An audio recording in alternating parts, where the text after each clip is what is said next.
So, then welcome to, I believe it's the fourth lecture in parallel in distributed computing, and you immediately see we are now going to PowerPoint. I hope you are not disappointed with this, but today we are starting to get a little bit into the actual programming part, and this is a thing that when I write this with the pen, you know, it may come out a little bit suboptimal, and therefore I'm going to this old-fashioned thing and go back to the way using computers to present data. You know, I say this is old-fashioned because we did this 30 years ago when computers were kind of new, and people thought that this is the way we learn in future, and then we recognized that this has a lot of problems and we should actually write by hand. But anyway, so I'm not a big fan of this, but we will do. So the topic of today is one of the main topics, and of this lecture, which we will also need for your project, and we will introduce the project that you have to do next week after we have all the basis of the tools with which we in principle do it. It's the message passing interface, which we call MPI. So MPI is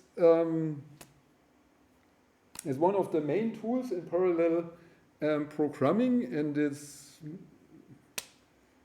certainly older than most of you, not as old as me, but so it's in use for a very long time, and of course there are plenty of tutorials which are much better than what I can present here today, and written by people who use MPI much more than me, much more qualified than me. So if you want to look something up, then you could, for example, follow this here. So today we're going to have an introduction, what it is, how it is used, some basic data types, and the different forms of communication. Okay, let's get to some history. So I believe that there are probably 2 people in this room who have been alive in 1992, and the rest of you is probably much younger. So this has started in the early 90s. MPI 1 is it was published 1994, and it had not so many functions, 127 functions. So actually, in essence, all you need. Then there was an update, and then another update again, already 12 years ago. I don't know whether there was any update in between then and now again, but I think this is in a sense this is pretty settled. At least what the interface is, and the background, of course, may require some update. So you also notice this is a little bit like LaTeX, yeah. It comes from a certain age, yeah, and it is in a style of that age, yeah, obviously. So there are now 500 something functions or more, but the number of functions that we usually need is about 10 or so. Yeah, so it's not that difficult to learn. MPI is not a software and not a library per se, but it is a standard. Yeah, so it's the definition of a standard, and so you can. Everybody can implement the standard, right? Implement their own library, their own MPI library. Yeah, you just are supposed to follow that standard. it also makes sense because there is, of course, different types of hardware. And what MPI, of course, does is it should give you an interface to using this hardware. So there's probably there's a difference when we are on a cluster or on a big supercomputer than when we are on these machines here, when we want to couple these. So there may be different implementations of this, but the interface would be the same. Yeah? So there's this kind of an abstraction. Yeah? So you just see the interface of passing messages around between computers, but the internal way this is implemented may be different. So there is, of course, open source implementation. Then there is implementation from hardware vendors, obviously, so Intel, yeah. Microsoft has their own MPI and so on. Okay, so what can it actually do? There are two things that is usually done, namely the point-to-point communication and the collective communication. So point-to-point communication means you have two processes running in parallel, and or you may have n, yeah, as many as you want, but you want to communicate between one of them and another of them. Yeah, just these two. You send a message and receive the message on the other side. And the collective communication is anything from one process should communicate to all the others, or one should send something to all of the others. One process should collect data from all the others, or one process, or we want to do some operations on all data. For example, you are good example is you're solving a hard problem where you look for the shortest path between two ways, or you're folding a protein or something, and one process. So it is not sure that each process finds it or each process finds the optimal solution. So, for example, what is the shortest path? So you send out many processes searching for a path, and then you want to collect all of them together and ask which of these is the shortest. Yeah? So there are special operations for this implemented already, so that you don't need to do this by point-to-point operations.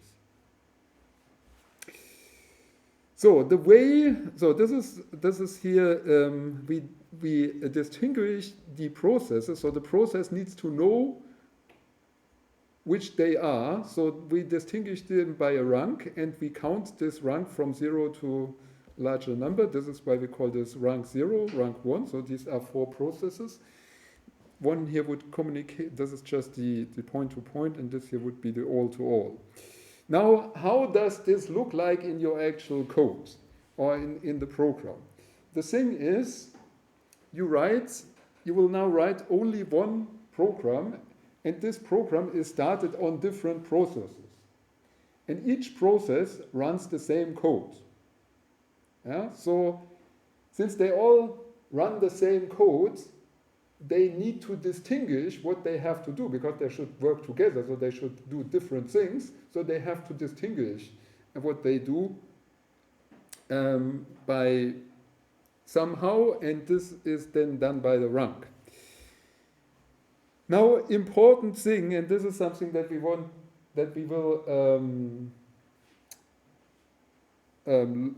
look at again when we talk about shared memory communication. So when we have shared memory parallelization, where, for example, you could say that your computer here in front of you may have 4 or 8 cores, and they could communicate with each other in a common memory. Yeah. So this is something different from what we are doing today. So they are distinguished processes, and because they are distinguished processes, all variables that we define in this program will always be local. So there's no possibility that one of the other processes overrides one of your variables.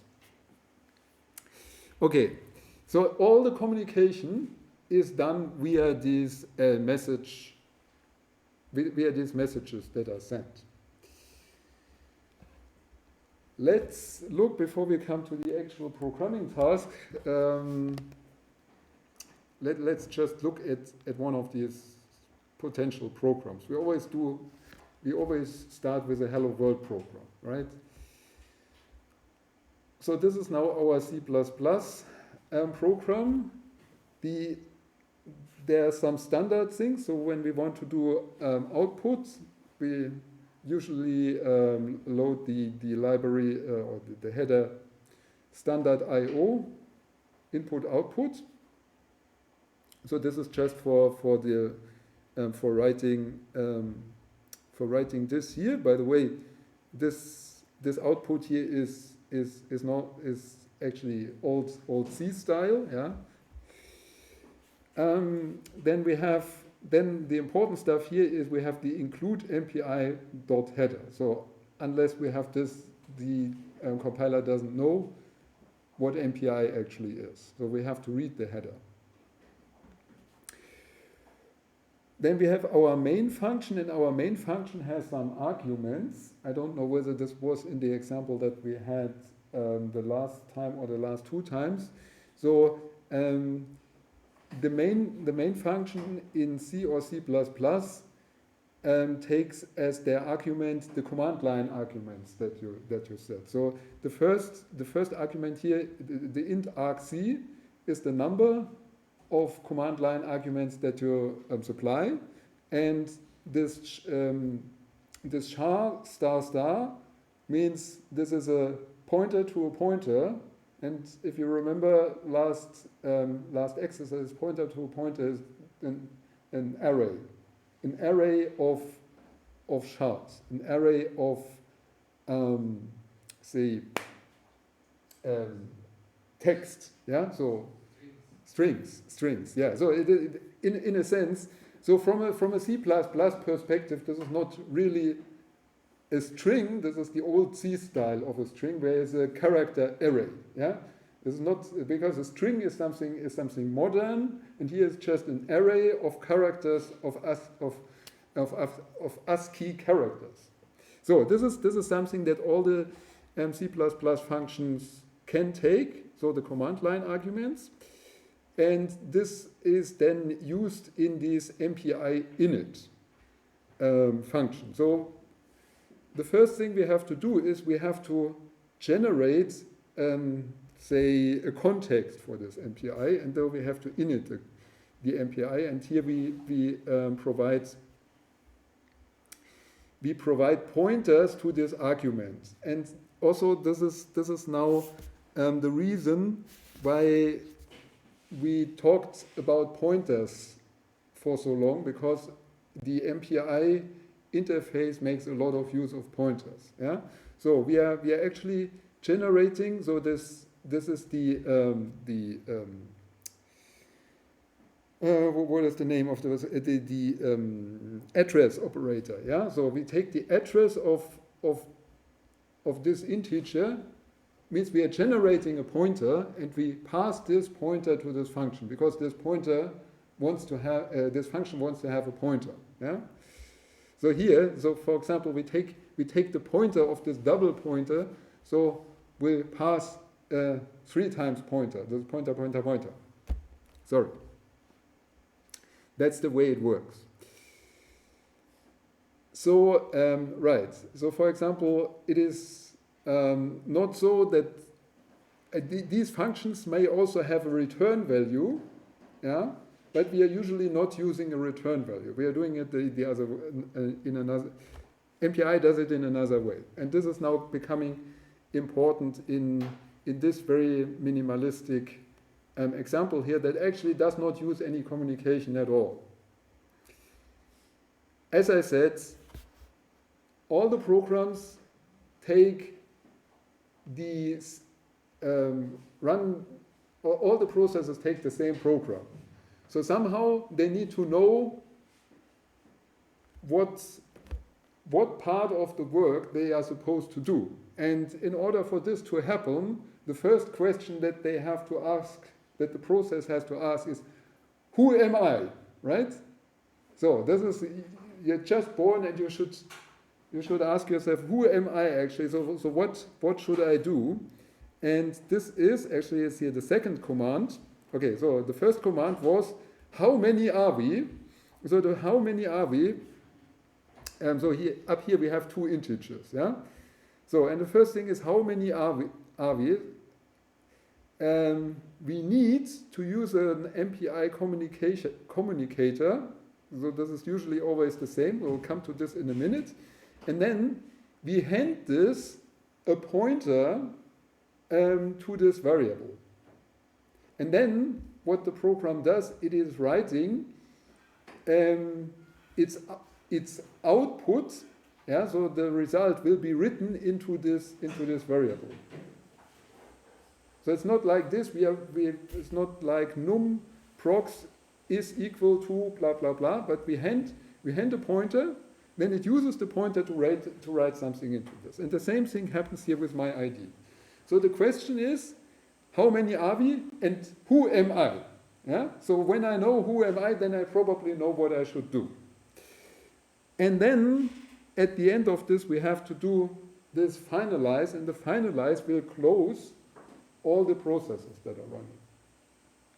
Okay, and so then there is an output here, so a little bit in an archaic, old-fashioned C style, and this is what will then happen. So these processes tell you that they are actually here, and one thing that you recognize immediately. So there's a first.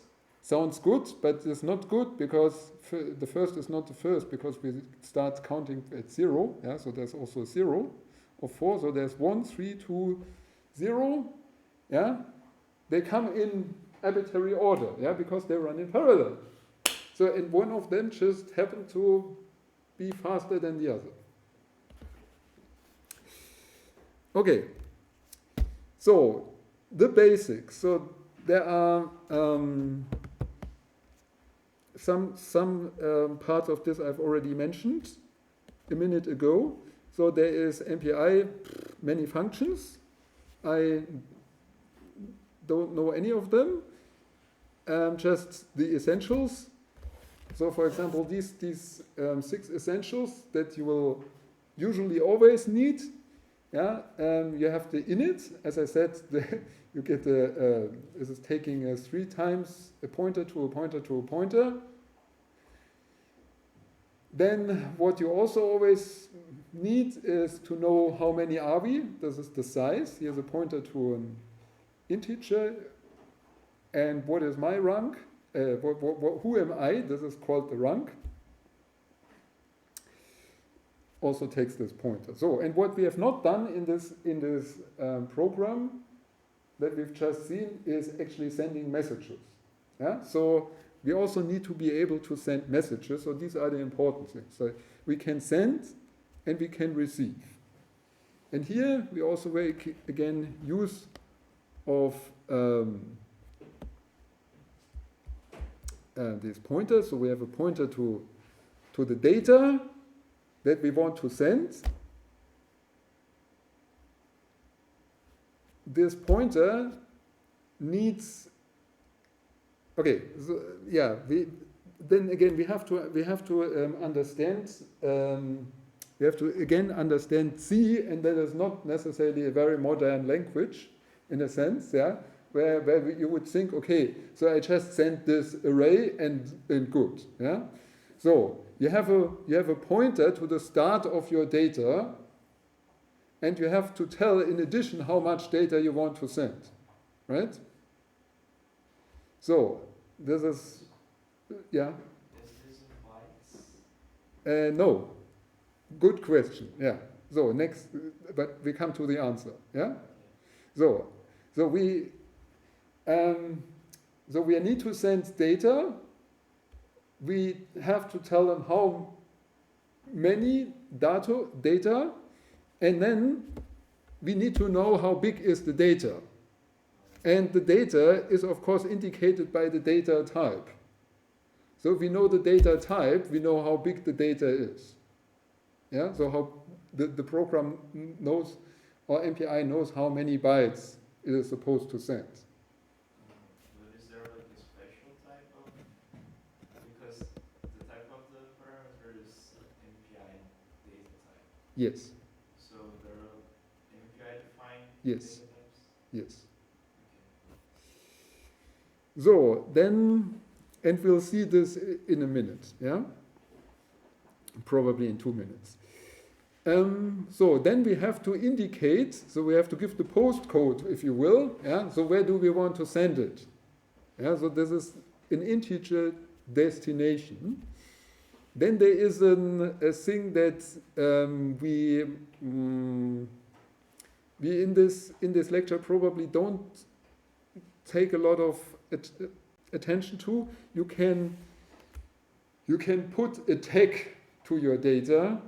So in order, if you, this is like you do like if you want to give some additional information, yeah. So this is green, this is blue, yeah. So you get here a placeholder where you can put just a little bit of additional information, and you can more or less do what you want with it by tagging. Okay, this is important data for you, or this is green data, or whatsoever. You can give an additional number.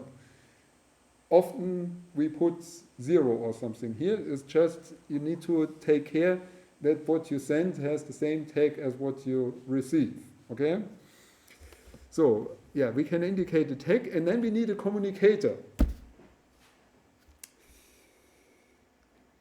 Because so this is this communicator is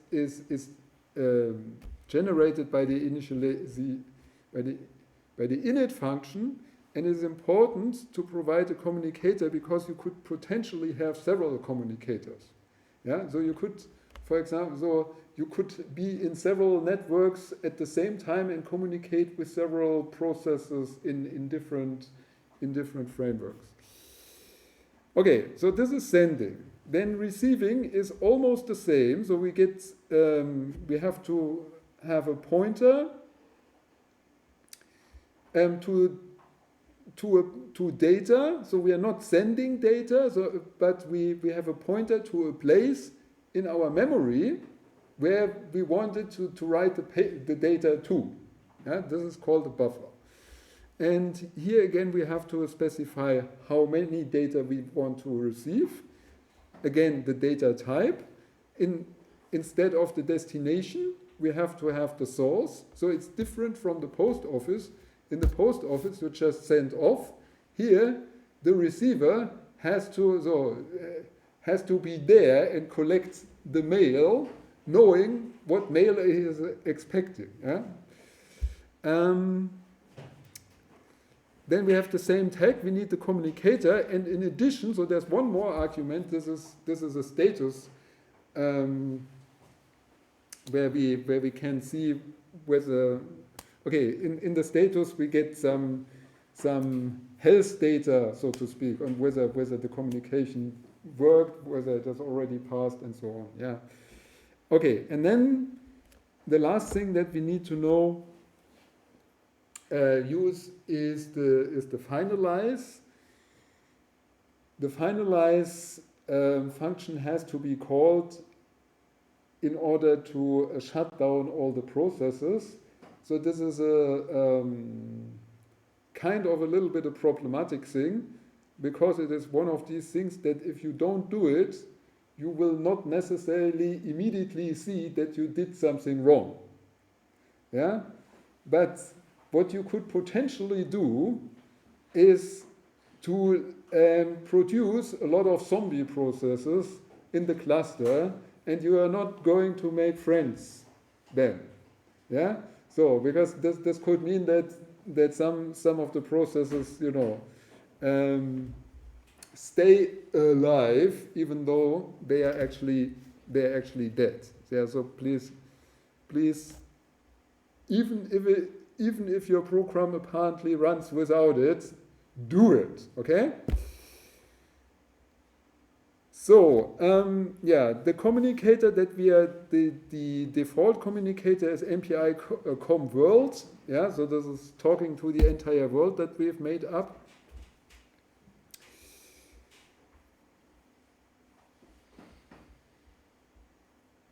And yeah, so there's also, right, so in the background there is a runtime environment. This is potentially in the first rank. So the first rank is of course the 0 rank. And all the other ranks, so all the other processes get the other numbers starting from 0 to 1. So as I said, communicators can also be split so that you can have more than one communicator. This is usually not what we do. Okay, the way to use it. The way to use it is, of course, always to include MPI.h. Everything is defined in here. Then we need to initialize before we can do anything. We usually need to know how many processes are in our world, and what we, I think, always need to know who we are ourselves, because this is the only information by which we can make a decision on who does what. Yeah, only by who am I, who does what. So you have to decide with your own number, and then you have to close it. There are constants that are always written in this upper snake case, or what's the proper word for this? Capital snake case. Let's call it capital snake case. Yeah. This is the way constants are written. That this is not the only constant that we'll deal with, but this is the most important one because we'll always need this MPI com world. Yeah, and the ranks, as I said, they start from 0. And the way we are going to compile this in our cluster Phoenix with the implementation of MPI that we have here is using MPI C++. Okay. So the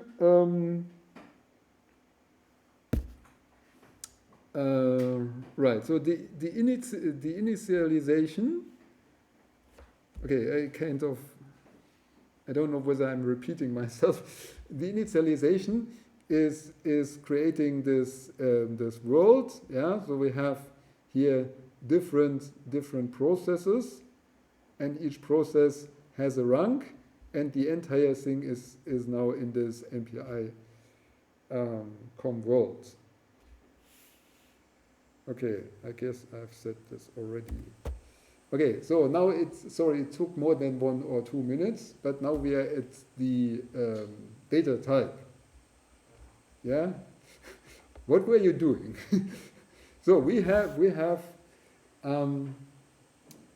MPI data type, and this brings me to one thing that is maybe a little bit unusual, I don't know, with regard to C and C++, namely that the C standard does not specify what a data type actually encompasses. Yeah, so there is no guarantee that an integer has 32 bits and the long has 64 bits. Byte. What is it? Byte. Yeah, sorry. Byte. So there is no guarantee on this, even though this is what we usually expect, but it's not in the standard. It's not written in any law. So they can actually be different. The idea behind this is that, so there's of course a reason for this. C is supposed to be a hardware-related language, and if you write a standard where you define that the char has 1 byte, yeah, and an integer is 32 byte, then if your hardware does not support these data type, then you have to emulate these data type. Yeah? Which, for example, MATLAB does. MATLAB will, on all hardware, this is what they guarantee, on all hardware will always do the same thing. C or C++, never. Yeah? The idea is use the hardware. And if your hardware, if one hardware does rounding this way, and if one hardware has bigger floating point numbers or smaller floating point, use the hardware. This is really the idea. So now this is C and C++. Now with MPI is now built on top of this, and we have to deal with this. Also in MPI, not everything is necessarily completely defined, but most of them are defined. So we have MPI char, and this corresponds to a C data type of a signed char.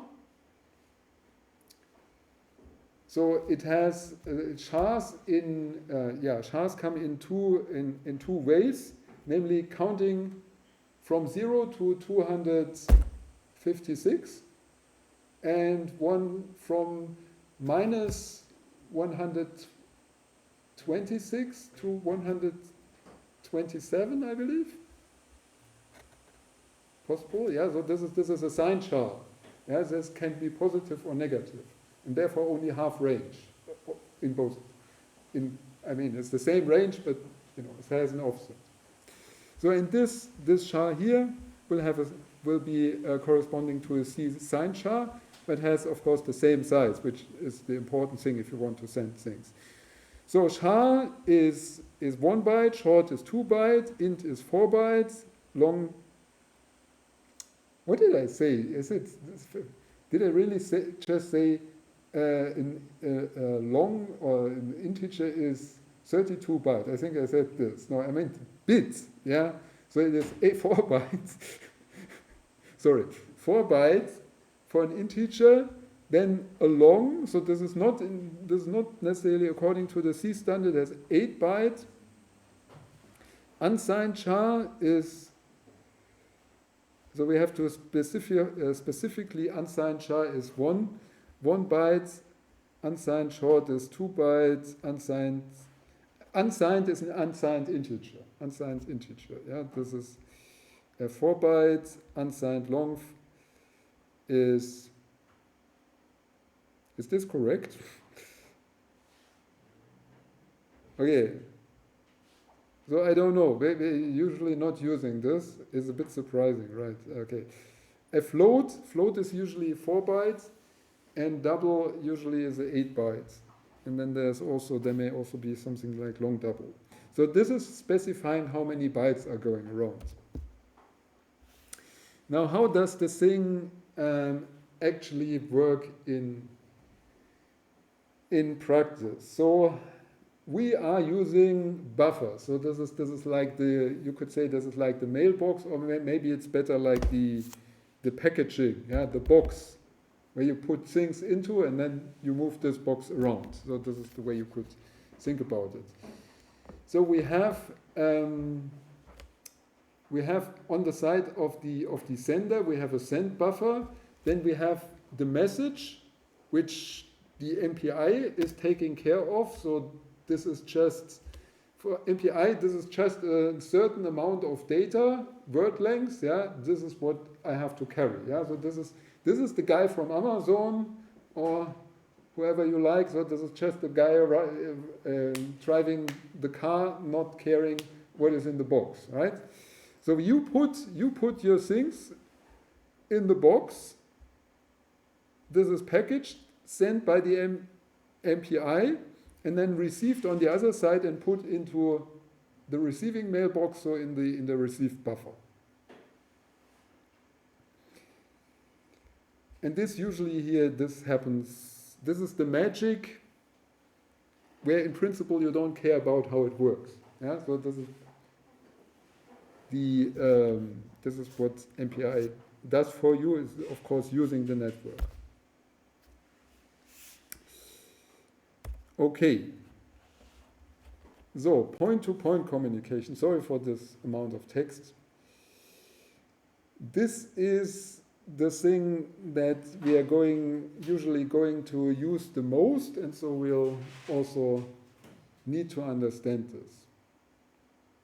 So we are, as we already saw, we have to send something and we have to receive something. So again, this is different from sending letters. Yeah, so I open my mailbox and I'm surprised I receive a letter. So this is not how it works. It is really you're expecting the letter, and you have to go to the, more or less, you have to go to the post office and ask, has my letter arrived? Yeah, so this is more like it works. And now this can happen. You going to your post office and collecting your letter can work in different ways. Yeah? So, and also you going to the post office and providing the letter can also work in different ways. So, like, you know, there is, what is it, even in German, this is the word is Nachname. Nee, you know, when you send a letter and you receive information that it actually arrived. So how is this actually called? I mean, you can einschreiben. How would I come of Nachname? Boom. Einschreiben. Yeah, but okay, that would be to pay, right? So I just was looking for the word. So what is the English word for quotation? Yeah. So you can either put your letter in the mailbox and forget about it, or you can receive a message that it arrived. Or what you could also do, you stay in the post office, overlook that they actually put it away, yeah, and only go home when you are sure it has been sent. And the same thing with receiving your letter. So you are expecting a letter. What you can do is you go to the post office, has my letter arrived? And they tell you no. Okay, you go home and do something useful. Or you stay there and, okay, but I'm expecting this letter, so let's wait till it arrives, right? And then in this time you cannot do anything useful, nothing useful. And so all these different things are all implemented in MPI. And the most important differentiation is here the blocking and the non-blocking. Communication. So blocking communication means you send something and then you wait until it has received, until it was received, or you're expecting, you say, I'm expecting something, and you only go on working when you received it. And in this time, you don't do anything other. And this is, of course, okay, so this is a clear communication, yeah?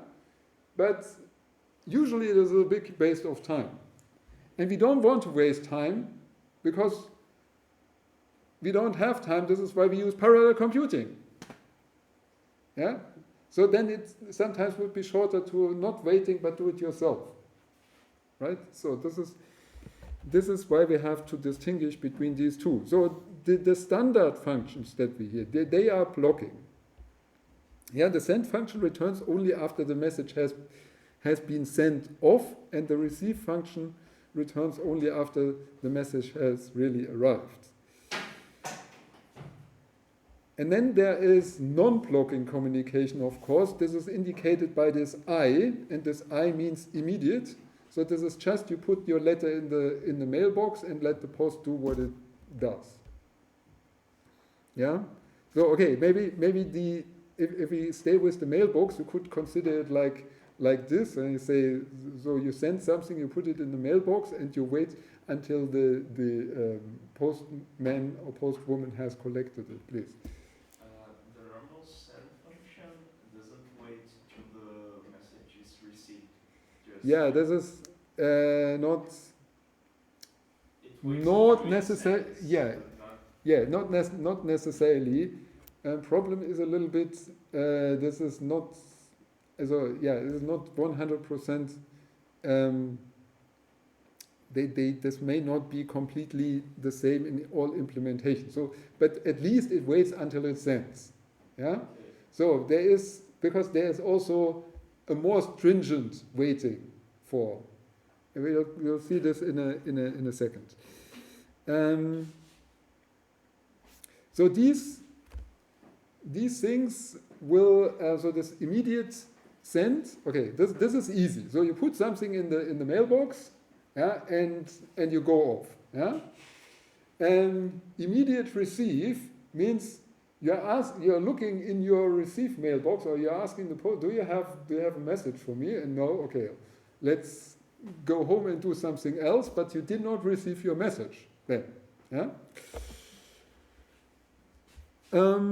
So whether was I here? What did I want to say here? So there is no blocking point-to-point communication. So this is MPI send. So we get the buffer, the number that we want to send, the data type, destination, trunk, and the communicator. After it has been sent, so right. So okay. Sending it off. So one thing you can be sure of, it has been sent off, so you can use the buffer again. Okay. So your mailbox is, you say, because you could otherwise overwrite your buffer. If you were not sure that it was not sent. Okay. Yeah. So now it has been sent off, so it has been cleared from the letterbox, right? This is you put it in the letterbox, and the post guy has driven off, so you can put something else in the same box. Yeah. If I call the non-blocking function for sending, does it make like a queue for the function, or No. it like overrides whatever? Like I try to send something, and this something is not sent yet, and I try to send another thing. The buffer will be rewritten, or will it put like a queue for the next? So there is no queue. It would just like At least okay. Maybe Konstantin can correct me, but there's definitely no queue. Also in worst case you have corrupted data, which will override this other data, and you cannot say what happens exactly. So the first one will be like destroyed. Yes. Okay, so there is. It is your question is not that easy to be answered. I mean, some specialists will know how this is implemented, but I mean the thing with the queue is would require that actually additional memory is allocated for it, which is not, yeah. Okay. But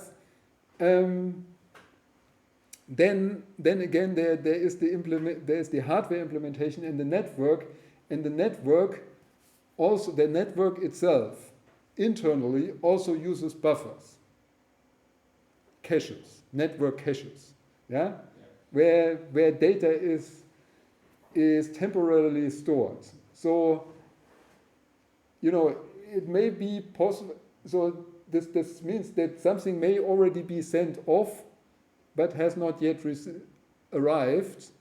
Yeah, but this is difficult to predict. So it can be somewhere on the line. Yeah, it can, in the cable, if you will. Yeah.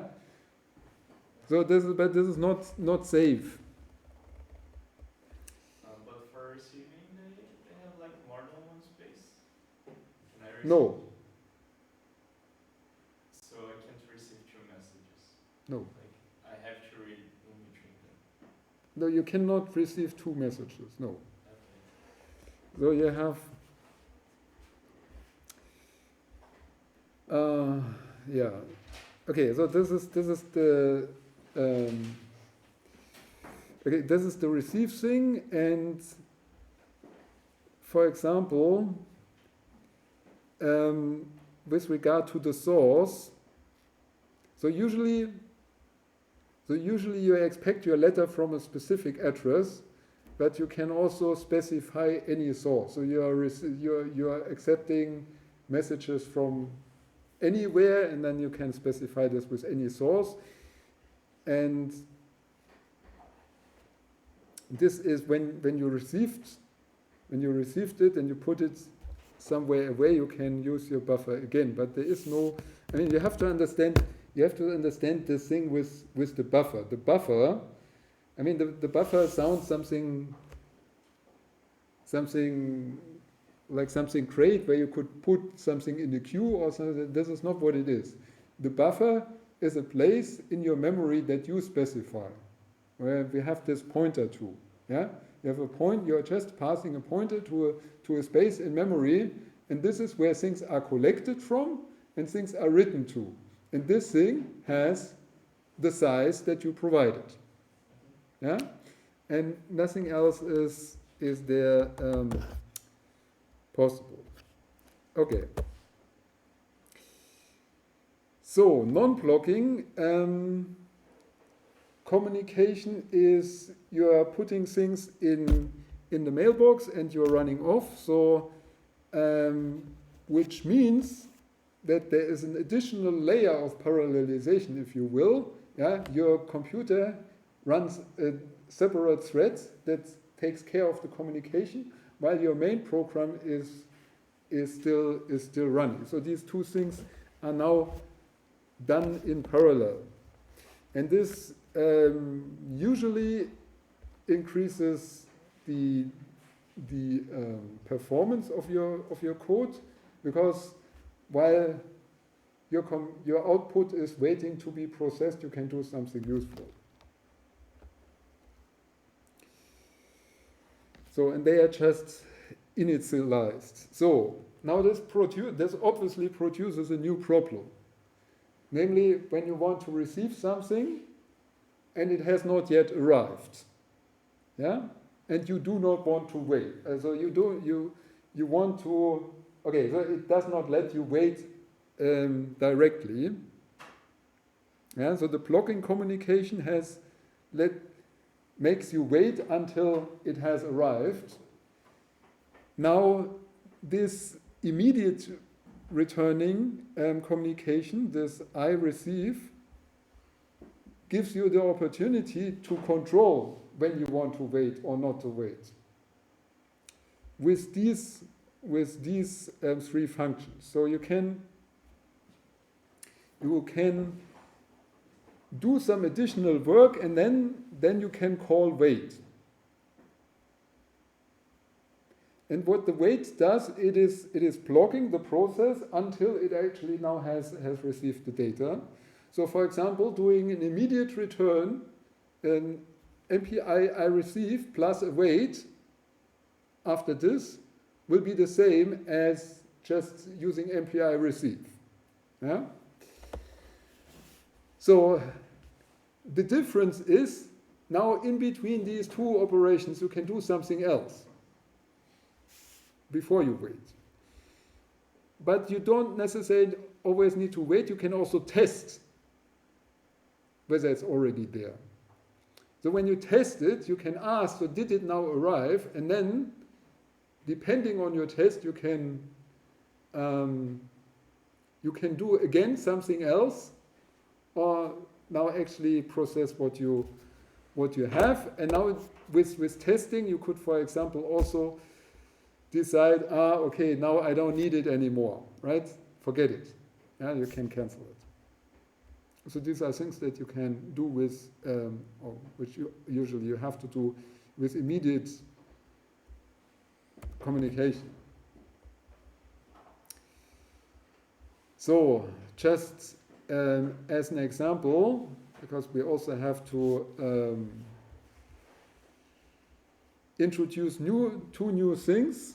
Okay, we also have the MPI status here, but this is not important. The important things that we have here is the MPI request.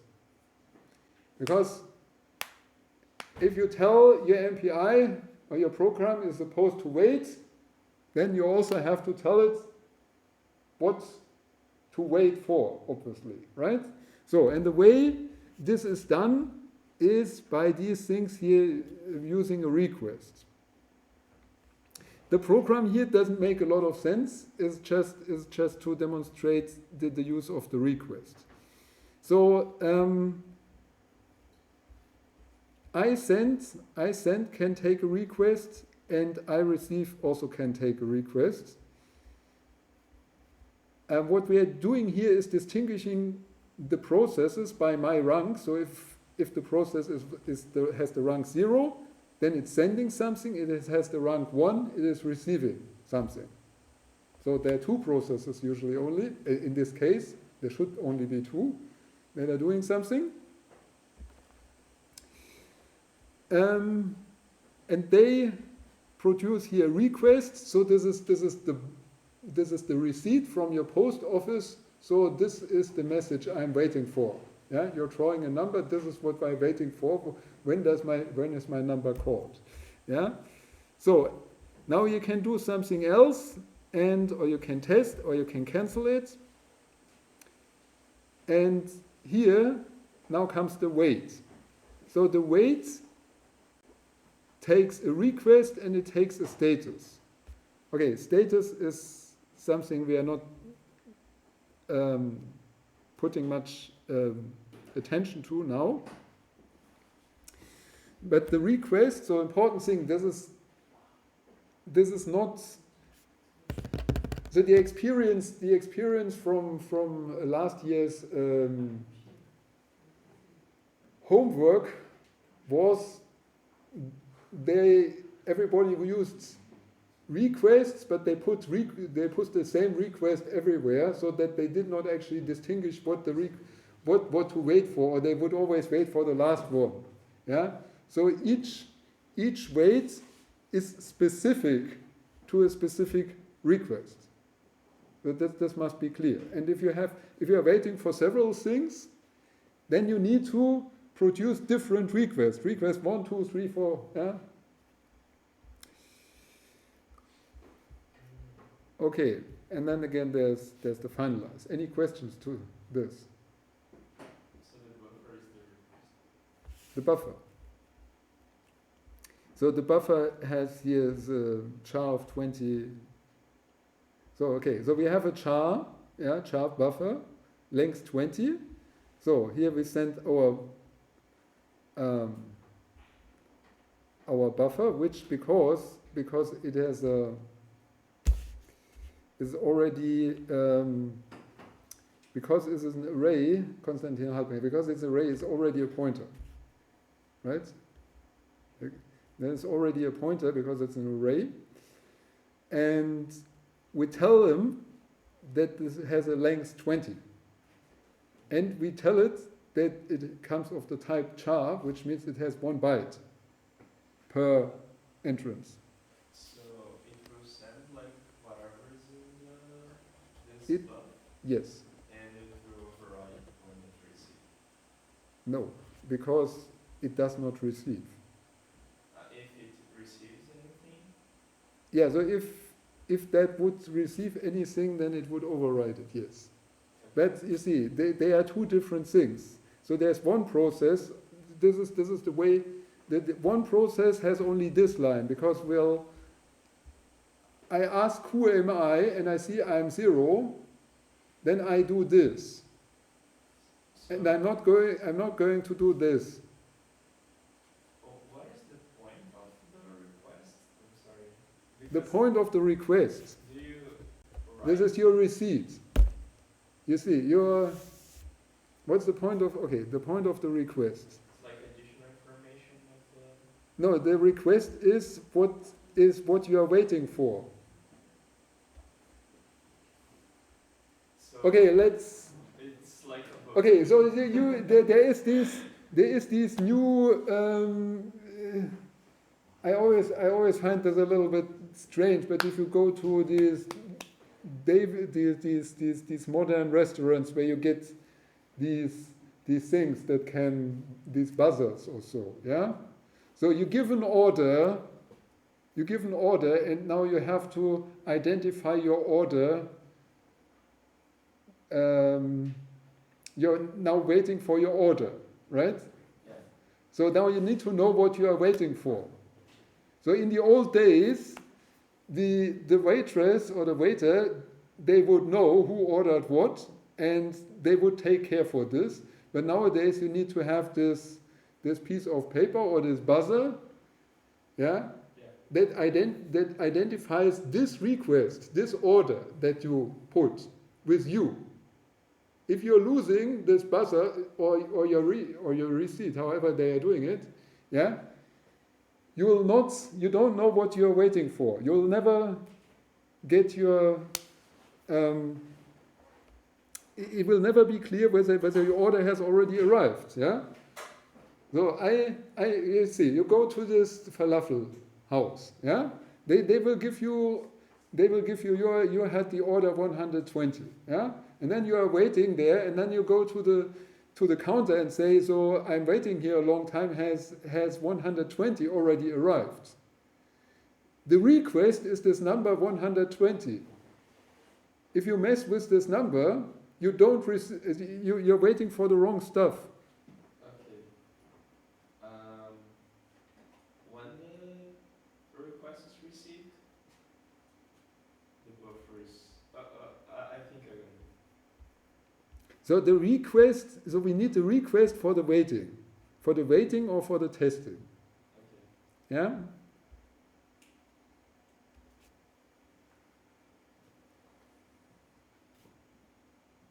This doesn't have anything to do with the buffer. This is just an information whether it has arrived or not. I'm kind of confused about this definition of buffer because. This here. Let's imagine if I send a message, and in the other function I didn't call any receive message. Yes. So then you will wait So forever. I received the message. I'm the traveler receiving the message, and I don't have like a request. I don't have a buffer. Okay. So in principle, I'm not claiming that the program makes a lot of sense. So the sender does not necessarily need to wait. Wait, is there any reason why they should wait? I don't think there should be any reason why they should wait. The only reason that I could imagine why it should wait is that when it's calling finalize before the message got out, then the message could be terminated prematurely. That would be the only reason why you would wait after sending. I think if all process call wait, then we don't have receive, for example, then will be deadlock. So yeah, if you get so you get the question. No, the question was whether you can, or maybe it was, I don't know what exactly it was.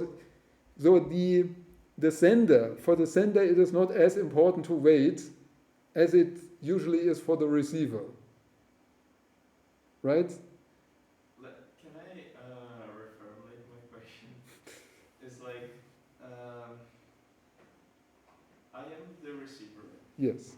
And the sender sent me some message, but I didn't call.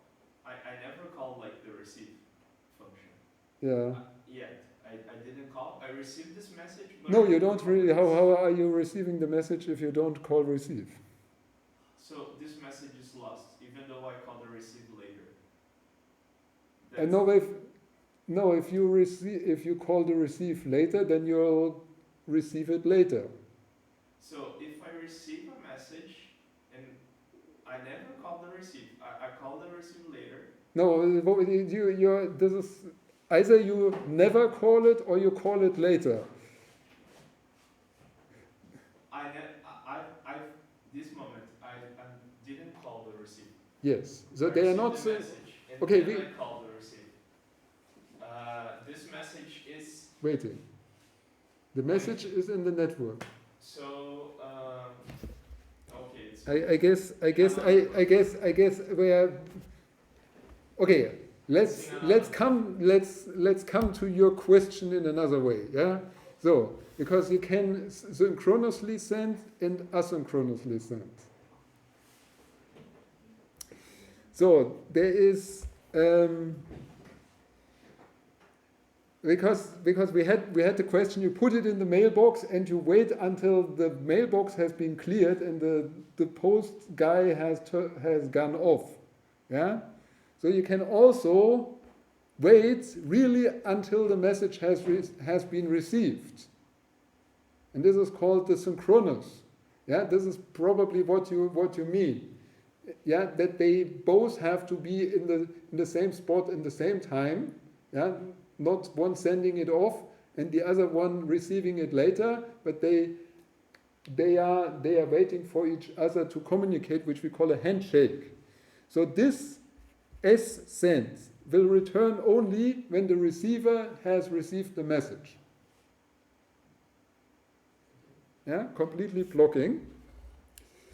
And then there is, which is a bit strange, an immediately synchronous send,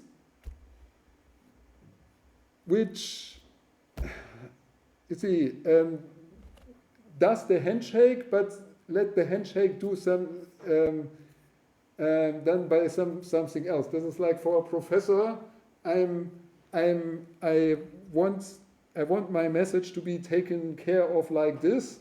That it's actually so on my letter that they will actually hand it over by hand, but I don't do it myself. I let my secretary do it. Yeah. So this will immediately return, but in the background, it does this handshake. Okay. So forever, whenever something is more or less useful, yeah, there are different ways of doing this. Okay, so there is, there are more different versions of this. So there's always the standard version of send and receive. This is why I said I cannot immediately tell you whether the message is kind of in the network stored or not, yeah, because this is not specified by the implementation, by the standard. So that can be different implementations that behave in different way, yeah. So, but it is the question is whether there is in the network again another buffer or there is no buffer. This may depend on the implementation. So there is no guarantee that there is a buffer, but there is also a version of this where you have guarantee that there is a network buffer in between. This is the buffered version, and then we have the B here. So send buffer is buffered internally so that asynchronous processing is possible. And here must be, so the buffer, this has some overhead again where we have to attach a buffer and detach a buffer. Then there is the synchronous communication. This returns after they made the handshake. So you actually, the sender actually sees that the receiver has received the data, and then there is something even more crazy, this is the ready. And this is probably something you were referring when I'm here, when nobody is here to receive the data. Yeah? So this ready can only be used when we are sure that on the receiving side there's already somebody waiting. Yeah, so then we can use ready, and then this is more efficient, yeah, because it does not. I guess it's more efficient because that would be the only way why we want to implement something like this, I guess. Okay, I'm not going to use the ready version that often, I believe. So again, some of your possible questions: order of point-to-point communication, messages sent from A arrive at the receiver in the same order in which they were sent. So the first message is sent first. When receiver B successively sends two receive instructions to sender A, that match the same message from A, the first instruction is saved first. So it's, in that sense, the request is not overwritten. If more than two processes are involved in communication, and this wildcard, so for example, MPI any source, so you receive from anywhere, if this is used and there are more than one communicators, or not communicators, but processes involved, then we don't have a safe sequence. So we don't know what got actually served. Okay, so group communication, yeah, so this is also something we have to go over quickly. If we do a group communication, we usually also need to wait until the group communication is over, and one way of waiting for group communication is to use MPI barrier. MPI barrier, so this sounds like a big rock, and it is a big rock. MPI barrier returns only after all processes have called this barrier. So it will block everything. Yeah? So I see this in the homeworks a lot because it's the easiest way to make your program work. But you have to remember, this stops everything. Yeah? And the reason why we use parallel programming is to efficiently use our resources. Okay? So sometimes we need this. This is, you see, it only takes a pointer to an error flag and the communicator. So world stop. Yeah?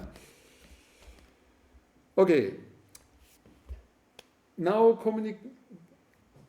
there are the different functions for communicating between many processes, and the most obvious, the first one here, is the broadcast method. So this means one process is just sending out the data to all the other. Yeah, so this is done by this function. Again, we have a buffer, we have an int count, we have data type, and then we have an int of the root master. Now this function now works like this. It's deciding, so it gets a root master, root process number. The root is the sender, and all the others are the receiver. So we don't need to call send and receive. All of them call the same function, and what now happens is that if you identify yourself as the sender of this message, you will send off the buffer, and if you identify yourself as everybody else, you will receive the buffer. Yeah? So this is what it does. And then there are functions that are similar but do a little bit different things: gather, scatter, all gather. And so we come to them in a minute. And then there is also something that's called reduce. This is used to do some standard operations that we do on processing data that we have produced in parallel. So, for example, what I had before, we are looking for the shortest path between 2 points, and we let all the different computers search for them, and then we want to get the best path, the shortest path. So what we can do then is to use the reduce function and tell the reduce function to give us the minimum of all the data that we had. Yeah, so this is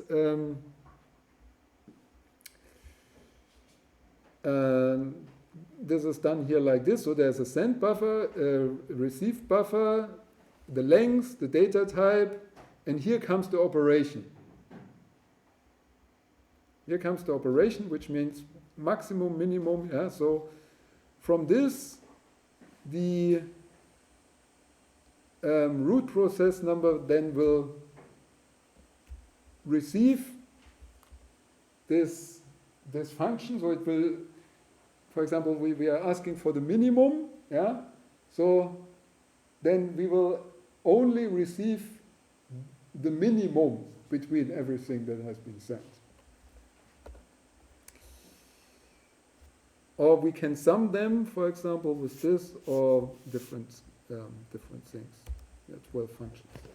Okay, the group communications or different group communications can be visualized like this. Say we have processes A, B, C, D, E, F, and each process has data 0, 1, 2, and so on, right? So now so there are different functions here that communicate between the different processes. For example, all to all, there's a communication. All the data that a process has is sent to all the others. So this is, for example, here all the they are now the process. All the processes here receive here all the different data and all to all. Yeah, this is why it's called all to all. All together means that each process has one datum, and they will be distributed to all the processes, so that all the processes in the end have all the data from all the other processes. This is what all together does. Then there is gather and scatter. So scatter means you have multiple data, and you send your multiple data to different processes. So you're not sending all the data to all processes, but you are sending specific parts of your data to a specific process. Yeah. So you get my first letter, you get my second letter, and so on. Yeah. The opposite is gather, meaning that each process has one datum, and now we take them all together and put them. So we gather, yeah, this is why it's called that way. We gather from all the different processes the data and have it then in the receiving process. And the broadcast is you have one datum and you send this one datum to all the other processes. Okay, with this, we come to our already exercise, I would say, to see here. Yeah, we want to get our hands dirty and see some problems and see whether we can manage this here. And we'll start already, because I'm a nasty guy, we'll start already with a problem. I always see. For scientists, problems are positive things, right? The things that we want to solve. And the problem is like this, and I believe it's called the philosopher's problem.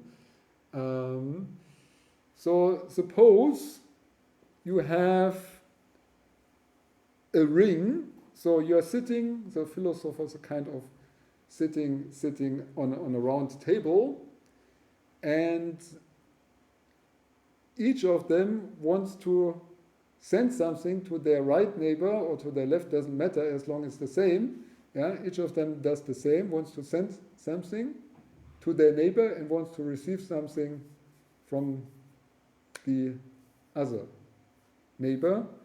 And now if you use a blocking communication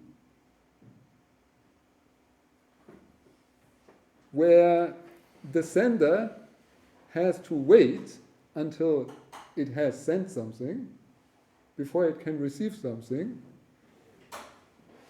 then you probably already see the problem. Each of them wants to send but have not yet received, so they cannot receive. Right? So now we have two options. Either we put you all together on a round table and try this out in hardware, or we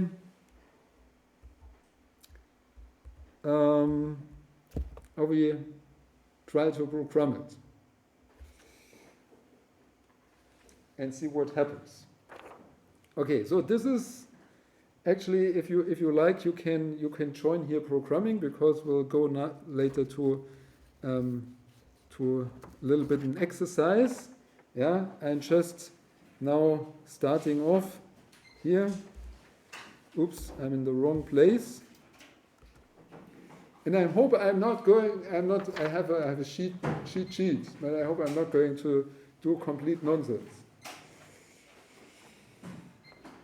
Okay, maybe I'm not in the right place here. So let us see. We now try to go through the different steps. It's probably now going to be, we are running into the exercise, but we'll actually continue with this. So I take a little bit more time now, and then I have the break later. We will include a little bit of stuff here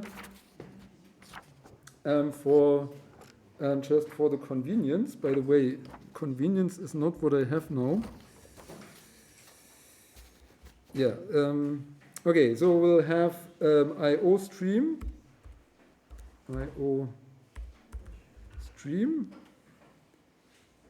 the library to allow us to do some output, and we also use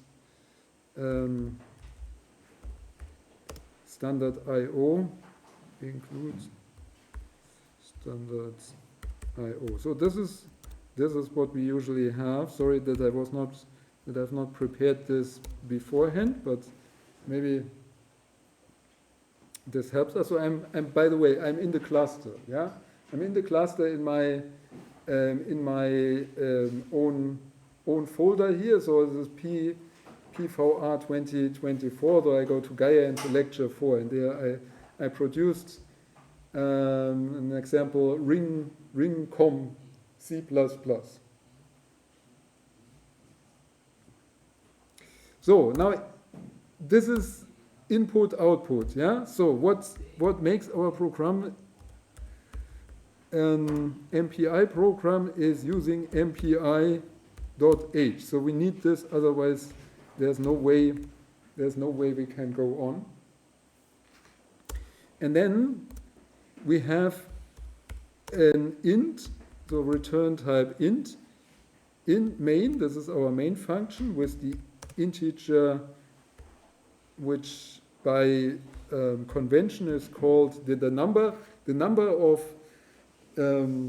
command line arguments int argc, and the command line arguments actually, this is char, this is an array of char, and therefore it's an array of character arrays, so it's array, pointer, arg v. So, and now we open our scope of the main function by opening these brackets. Okay, so far so simple. Use some MPI stuff. I'll start with MPI status. So this is, see, since we included MPI, it already tells us what functions we actually have. Status, and we'll call this status. So, depending on whether we need this or not, what we usually need is to have an integer of my ID, so this would be the rank of the process itself, and we usually have to have a number of processes. Yeah, these integers we'll define, and yeah, let's just keep it that way. So, what is the first thing we have to do for our MPI program? Initialize, right. So we get MPI init, and we'll generate a pointer to this to the command line argument. Yeah, to the number of command line arguments and to the command line arguments. Actually, this is the arg we. So this is I mistyped this, right? Init. Yes. So I just never forget the semicolon. So, and now we want to put.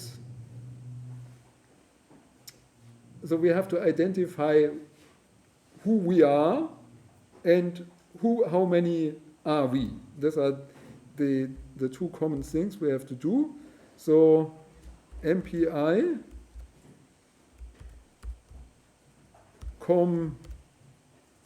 size. Don't know why they write it like this. Everybody able to follow? So MPI size, so what we always need is the communicator. This is the world. So we are in the world,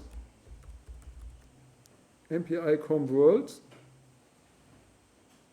I always have to see whether I type it correctly. Yes. So, and now we want this function to write the number of processes into our num process. So because this wants to have a pointer, we have to make a pointer out of this integer. So we take the address operator and put there not mum but num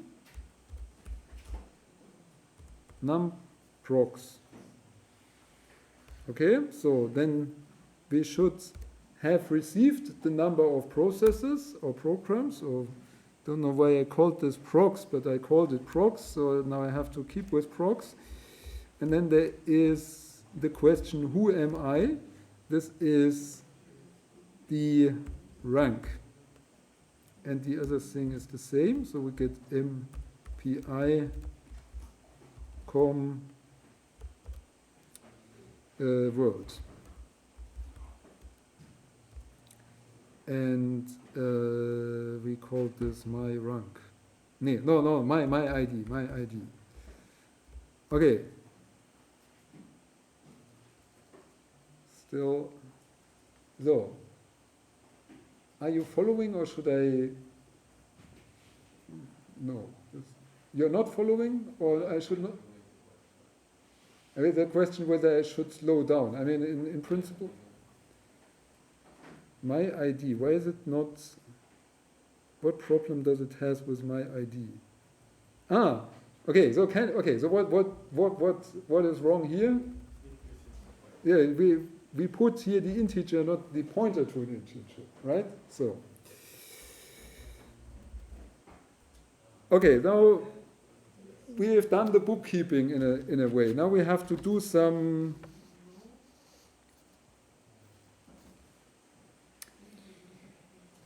Now we have to do, well, some random computation, I guess, so that we actually have something to set. Let's keep life simple and say we generate a double, and say this is my old data, and this old data is my ID times my ID. So just taking my ID square, and this is the data that I have generated.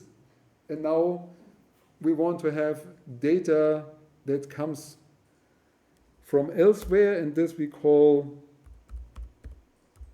double my new data. So this is data that we receive from somewhere.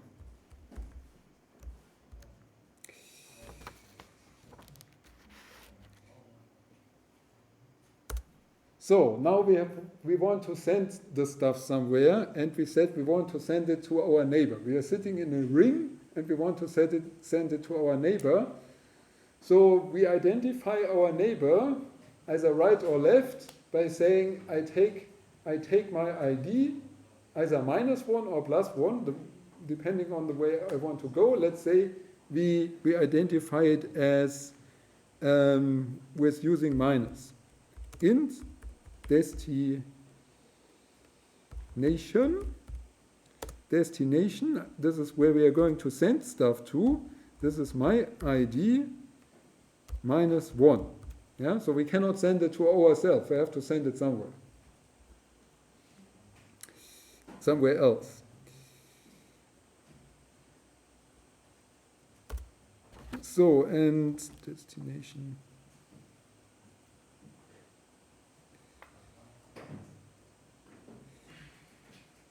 Yeah, so now we have, we have, of course, we have a problem with just saying -1, because then we are not in a ring. We have to build a ring. Yeah. So in order to build a ring, we have to see if now our destination. So the rank starts at 0.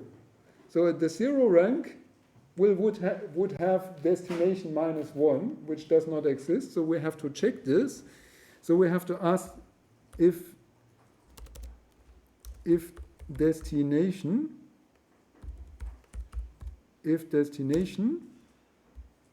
equals to -1, then the actual destination, to replace destination will be equal to, so we have to go to the other end, and this is then num. So the other end is numprox. Is this numprox? Wait, is this numprox is the number of processes, and the number of the last process is 1 smaller than the number of processes, because we start counting from 0, right? So therefore we have to get here -1. Okay, are you guys following? Okay, great. So this is destination. now we also need to have a source. This is int source. Int source, and this must be on the other side. So this must be my ID plus 1, obviously, right? So I give something to one side and I have to receive it on the other side. So again, this could mean that I'm writing out of range. So I have to check. This is if destination now equals to numproc. So then it would be out of the range.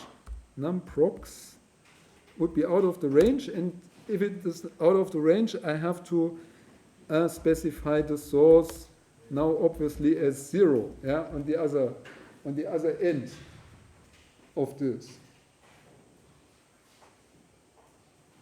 Okay, now I've built my ring, yeah.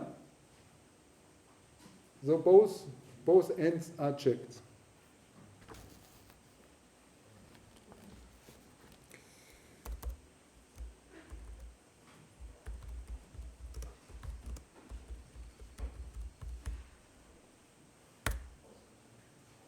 So far, so good. Then we do the sending and receiving. So we do MPI. Let's do MPI send. So what do I have to do? I want to send my old data. I have to do this, so they are expecting a pointer. We have only we have no array, we have just one datum, which is a double, and because they are expecting a pointer, I have to make it a pointer by taking the address operation again, and have to say my old data. I want to send my old data. Now the length of this, because it's just one double, is just 1. Length is 1. The data type I'm sending is now MPI double. And I'm going to send this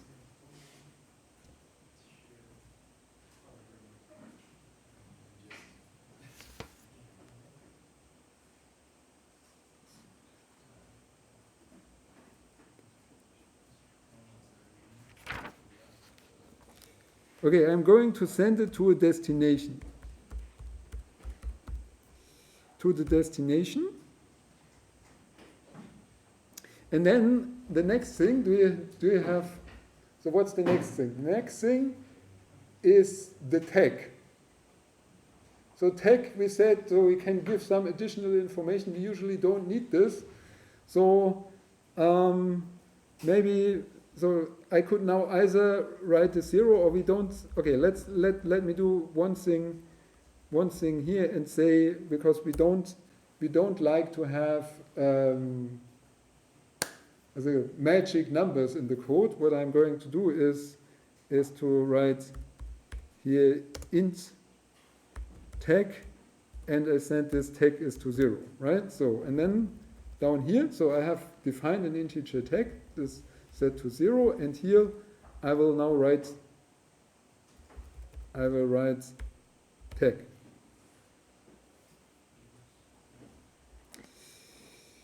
I will write tag, and then we need the communicator.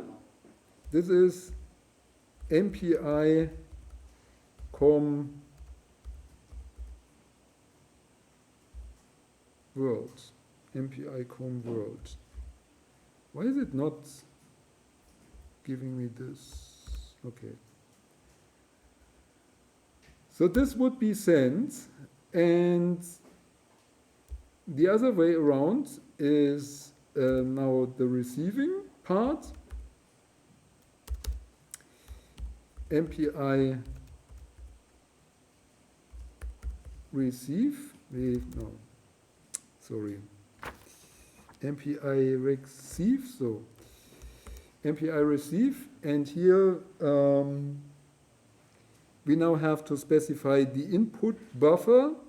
Input buffer is expecting a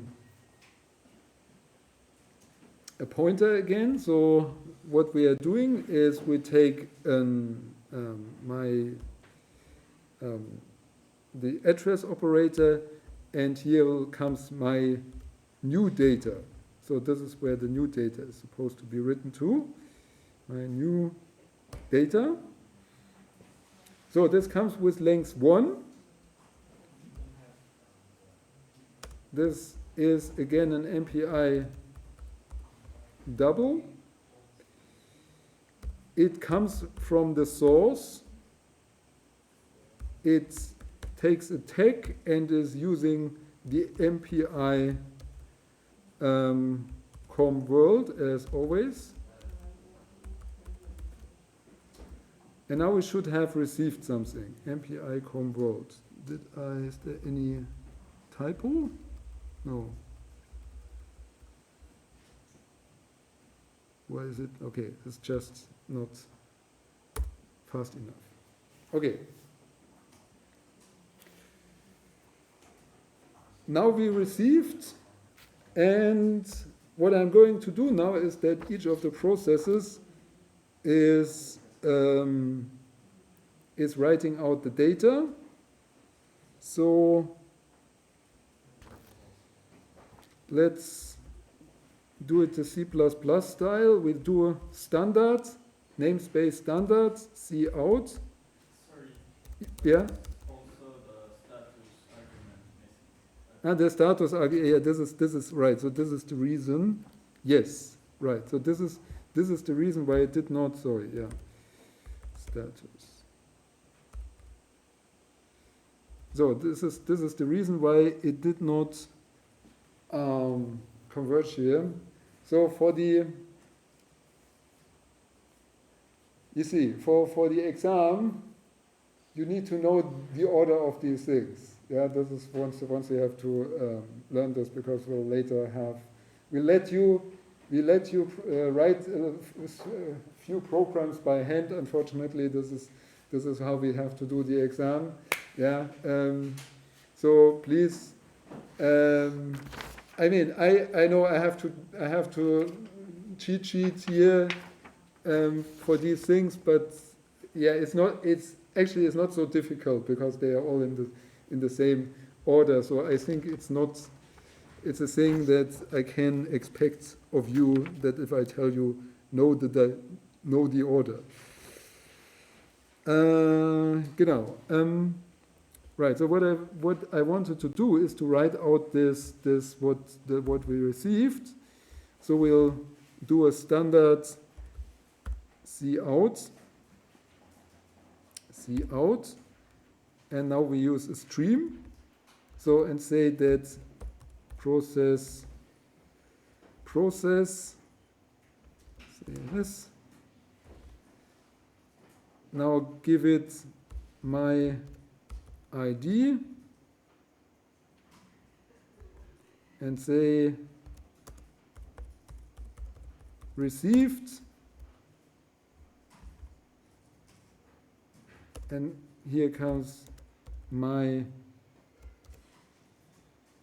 new data, and in order to make it a little bit more beautiful, we'll stop this with a standard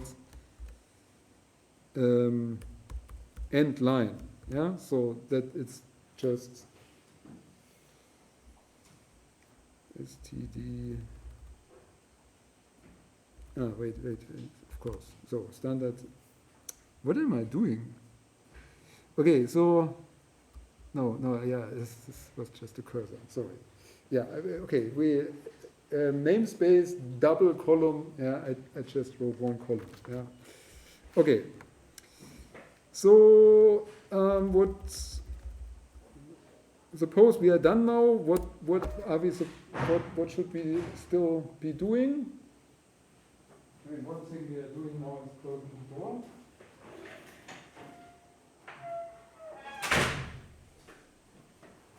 Okay, before we are done, with the program. Should I just close the bracket and say the program is done? What else?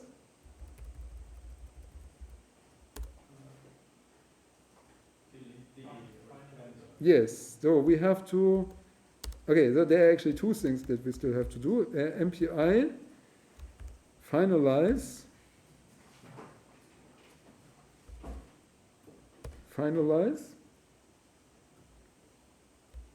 This is a void function, so it does not take any argument. And then there is one very last thing to do, which has nothing to do with MPI.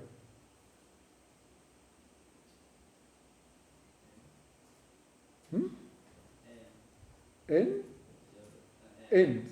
How do we end? So, you see, in order to know how to end, we have to ask ourselves, how did we begin? Yeah, so we return, see, this main function is an integer function, so it needs to return an integer, right? Return 0. Okay. I've already written this bracket before, so I can I should delete it again. So now I press Control S in order to save the stuff. One question. Yeah. Line 23, I think. The 21. 21. Destination resources. If source Oh. equals. No, it should be source in the if, I think. Yes, it should be. You are right. Thank you. Obviously, yes. So, yeah, I'm going to make this kind of mistakes a lot. So, I just hoping that I'm not killing completely the lecture with this. That we make this very stupid mistake and we spend the entire next 2 hours just to look what it was. Yeah. So now I saved this in my folder in lecture 4. So now I need to navigate. So I already navigated here by going to CD Gaia and CD lecture 4 to this folder. And in this folder, yeah, okay, I practiced a little bit. There's an old version of this already. Now I'm going to compile this, and the new one, which we called ring.com, and this we do by MPI C++. We take this ring.com, see? So we have to specify the name of the output file, minus output, and call this, okay, I'll write ring C because ring is already there. And let's compile, and apparently it compiled. Okay, so there were no terrible mistakes. Now the question is whether it runs. And in order to run an MPI program, use the command MPI run. Now we have to specify, first thing we have to specify is the number of processes we are running with. This is by -mp, number of processes, whatever, 4, yeah, and then we have to specify what we want to run, and I called this program, I have to specify that is in the folder we are in, /, and put here ring C. So, will it run? Will it not run? Who is for it will run? Okay, so you're all for not running. So it ran and it gives us a result, and this is in a sense kind of annoying, because let's go back and think what we were actually trying to do. Yeah. So we send something. So everybody is giving something to the neighbor, but we have a blocking command. So we would actually only be able to receive something, bless you, once once we have sent it off. Yeah. Now the problem, in my opinion, so this worked anyway, you could say. Yeah. So the problem here was the reason why it was like this is the guy putting the letter in the box, but not awaiting that and then returning when it was sent off, yeah, but not looking after whether it has already received. So if we want to check the case where we use the handshake, so seeing that will only return once it has received, how do I have to modify my code for this? Yeah, we call this synchronous. Synchronous communication, and synchronous communication was by synchronous send. Yeah, so this will only return after handshake. Okay, let's put here an S in here, save the stuff, going back, compiling the thing again, and then run it again, and nothing happens. This is what we call a deadlock. Yeah, they're trying to send off, but now they are all waiting for the receiving. So I have to stop this. Control C. Okay, now we have this problem that we wanted to identify. So all of this just to see this problem. Okay, how do we get out of, how can we solve this problem?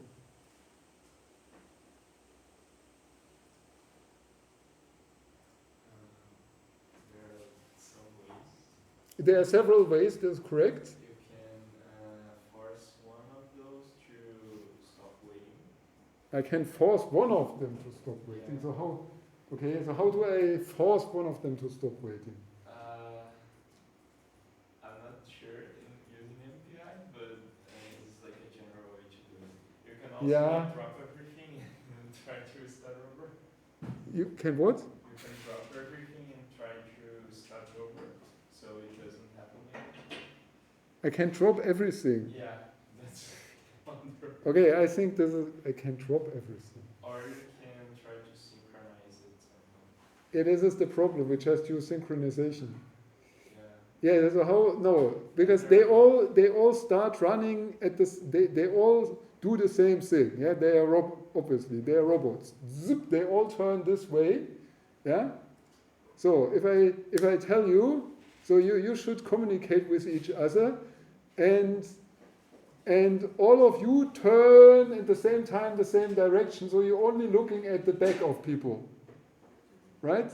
Yeah. So at least one of you should look in the other direction. And this can be done like this, right? So all of them send and receive, and one of them, say the 0 process, does it the other way around. Is first receiving and then sending off. Okay, let's just try it. So how would we do this? We have to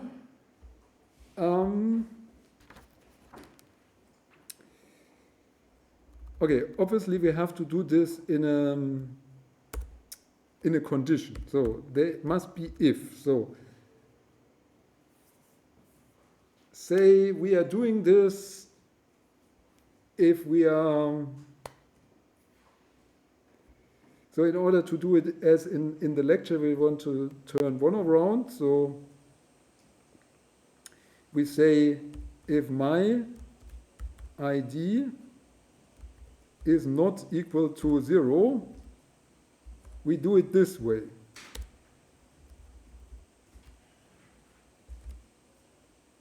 Yeah? And else we do exactly the same, just in the opposite order. What's about this? So I just copy this, put it here, and then I copy the receive. What did I do? Sorry. Then I take out the receive.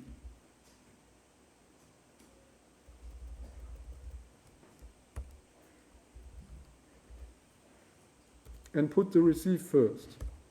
So, okay, now I've turned one of them around. Let's see. So let's do the compilation, and then do the running. Okay? And now it worked.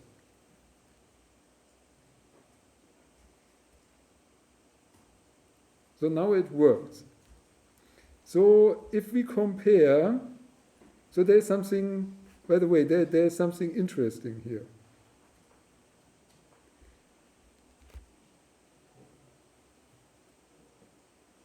I told you that these MPI processes